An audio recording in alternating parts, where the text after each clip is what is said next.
सभागृहाची बैठक 5 मिनिटांसाठी स्थगित केली जात आहे। अध्यक्ष महोदय, एखाद्या विषयावर भावना व्यक्त करणं वेगळी गोष्ट आहे आणि थेट अध्यक्षांवर धावून जाणं हे अशोभनीय आहे।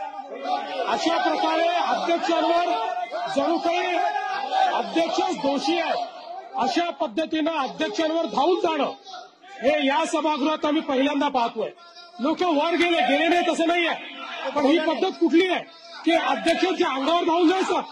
ही पद्धत योग्य नाही, अतिशय अयोग्य पद्धत आहे। अध्यक्ष महोदय, नानाभाऊ हे स्वतः अध्यक्ष राहिले, अध्यक्ष राहिलेल्या व्यक्तीने अशा प्रकारे अध्यक्षाच्या अंगावर धावून जाणं हे योग्य नाहीये। नानाभाऊंनी माफी मागितली पाहिजे असं माझं मत आहे।